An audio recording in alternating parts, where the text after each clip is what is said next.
Hello everyone, welcome back to my channel. আশা করি আপনারা সবাই খুব ভালো আছেন, সুস্থ আছেন। আজকের একটা নতুন ব্লগে সবাইকে ওয়েলকাম জানিয়ে আমি আমার আজকের ব্লগটা স্টার্ট করছি। আর আমার আজকের ব্লগটা যদি একটু ভালো লেগে থাকে অবশ্যই একটা লাইক করবেন, কমেন্ট করবেন, আর যদি নতুন হয়ে থাকেন সাবস্ক্রাইব করে দেবেন।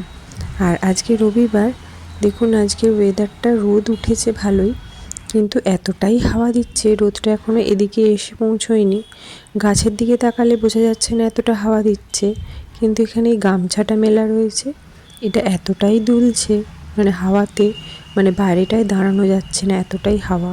পুরো যেন মনে হচ্ছে মানে কানগুলো মুখগুলো যেন কেটে যাচ্ছে ঠান্ডাতে, এরকম একটা কনকনে ঠান্ডা। তো সানডেতে আজকে সোমের বাবার অফিস, সোমের বাবা সকালবেলাতেই নর্মাল যেরকম অফিসে বেরোয় সেরকমই বেরিয়ে গেছে। তো আমি আর সকালবেলাতে উঠিনি আজকে, আর সকালবেলাতে সোমেরও ছুটি ছিল, আর কালকেও সেকেন্ড স্যাটারডে ছিল। সোমেদের স্কুলের এখানে সেকেন্ড স্যাটারডেতে ছুটিই থাকে। তো আমি আর আজকে ভালো লাগছিল না, আর গরমকাল হলে উঠে পড়ি, বাট শীতকালে আর ভালো লাগছিল না।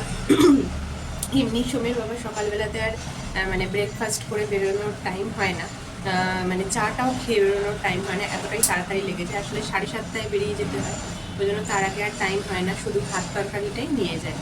আর সোম তো এখন বাজে হচ্ছে 9টা। সোম আর মিঠি দুজনেই মোটামুটি ঘুমোচ্ছে, আর আমি উঠলাম, মুটে টুটে এই চা খাবো। একটু বাইরেটা দেখলাম, বাইরেটা দেখছি খুব হাওয়া দিচ্ছে। কালকে স্যাটারডে গেছিল, তো রাত্রির বেলাতে আমাদের এখানে মাছ বসে, কিন্তু সেরকম খুব ভালো ভালো যে মাছ থাকে তা নয়, মানে সানডের দিনকে সকালে যেতে পারলে খুব ভালো ভালো মাছ নিয়ে আসে। তো একদম ফ্রেশ টাটকা টাটকা মাছ থাকে। কালকেও অনেক রকমের ছিল, পার্শে মাছ ছিল, পাবদা মাছ ছিল, এগুলো ছিল। পাবদা না, সরি, পমফ্রেট ছিল। আর রুই কাতলাটা অতটা ভালো ছিল না, তো ওই জন্য কালকে রুই কাতলাটা নেয়নি।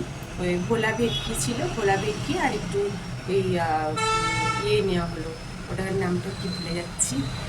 ভোলা ভেটকি আর সুরমাই যে মাছ বলে, সেই সুরমাই মাছ নেওয়া হয়েছে।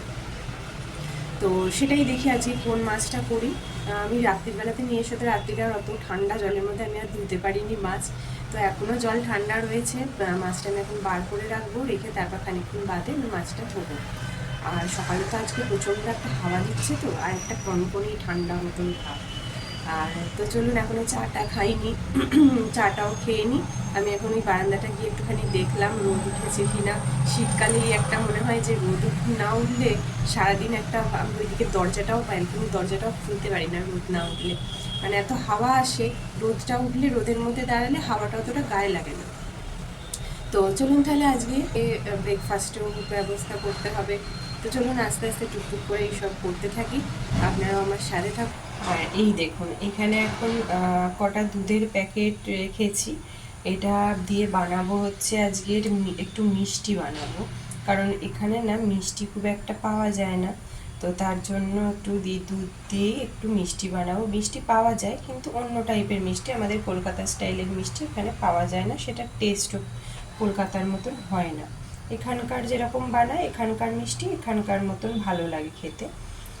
আর এই দেখুন, এখানে এখন সোম জামা কাপড়গুলো শুকুর দিচ্ছে। আমি সোমকে একদিন বলেছিলাম যে আমাকে একটু হেল্প করিস না, তো তার জন্য ওখানে হাতে নাগাল পাচ্ছে না, বাট ওখানে শুকুর দেওয়ার চেষ্টা করছে।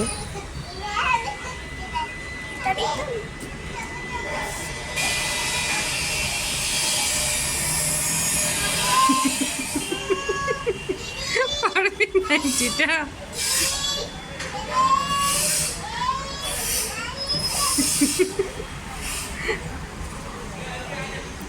হ্যাঁ টেনে দে সাইডে।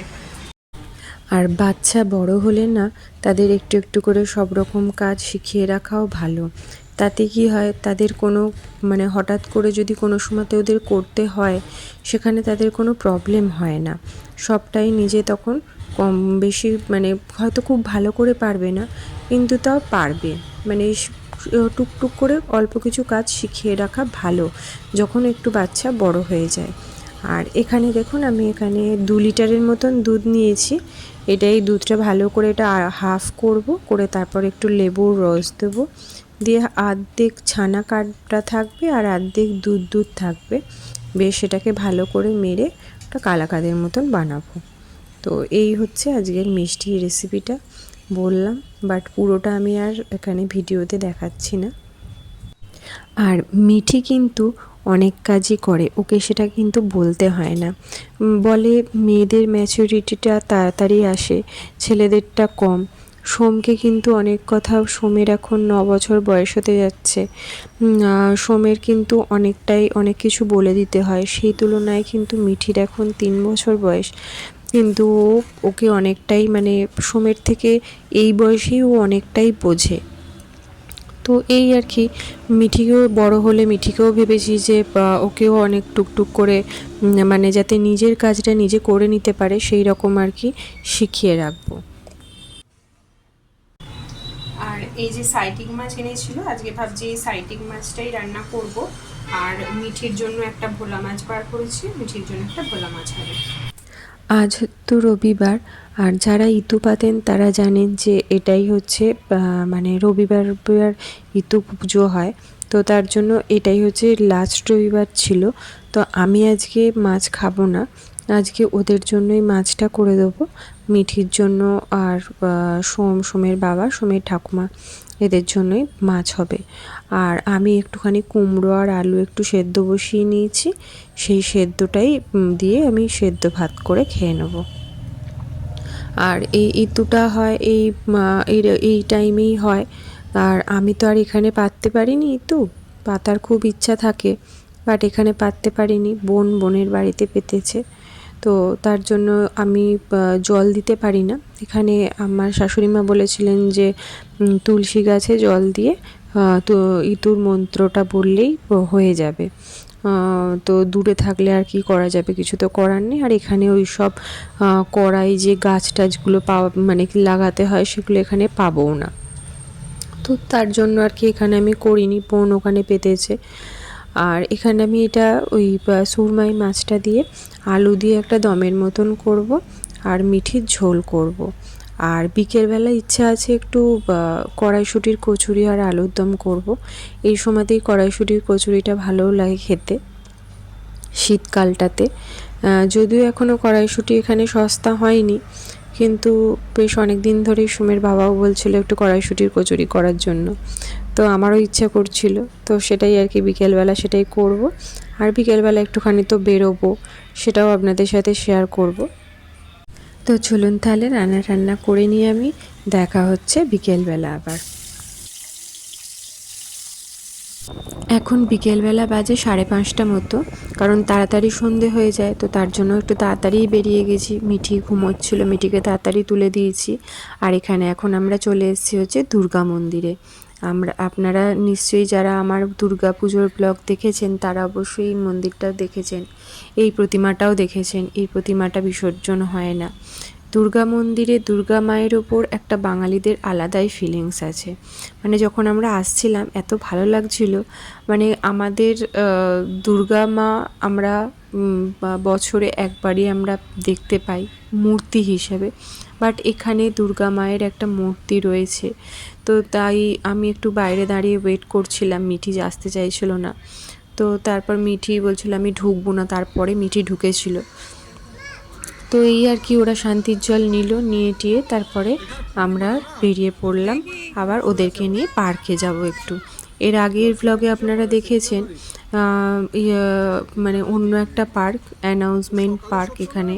তো সেই পার্কটা ওরা খুব ভালোবাসে যেতে। আর এখানটার পরিবেশটাও দেখুন, পুরো সবুজ, খুব সুন্দর একটা পরিবেশ।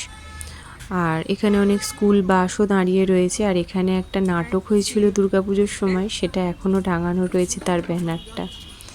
তো চলুন তাহলে এবার আমরা যাচ্ছি হচ্ছে ওদের জন্য, ওদের এন্টারটেনের জন্য পার্কে। ওরা আসলে এই একটা দিন ওয়েট করে থাকে যে পাপা থাকবে আমাদের পার্কে নিয়ে যাবে। কারণ সোমের স্কুল পড়া থাকে, প্রাইভেট টিউশনে পড়া থাকে, তো তার জন্য আর আমার মিঠিকেও নিয়ে যাওয়া হয়ে ওঠে না। তো এতবার ওপর নিচ করতে করতে না আর ভালো লাগে না। তো আর মিঠি ঘুমোয়ও, তো তার জন্য আর ওকে ডাকি না। ওর ঘুমটা একটুখানি দরকার, ঘুমটা একটুখানি কমে গেছিলো। আমার কাছে শুতো আর আমি বারবার উঠতাম, ও উঠে পড়তো। মানে সোমকে দিয়ে আসা নিয়ে আসার জন্য। তাই এখন ও ঠাকুমার কাছেই ঘুমোয়। আর তো এরা এখন পার্কে খেলা করছে। তো খেলা করুক, আমি এবার বাড়ি যাব। বাড়ি গিয়ে আবার রাত্রিরে রান্নাও করতে হবে। বাইরে একটু চা খাবো, বাইরে চা খাওয়ার মজাটাই একটা আলাদা। তো চলুন তাহলে আজকের মতন আজকের ভিডিওটাও এখানে শেষ করছি। আবার দেখা হবে নতুন একটা ভিডিওতে। ততদিন আপনারা সবাই খুব খুব খুব ভালো থাকবেন, সুস্থ থাকবেন, আনন্দে থাকবেন। আবার দেখা হবে খুব তাড়াতাড়ি নতুন একটা ভিডিও নিয়ে।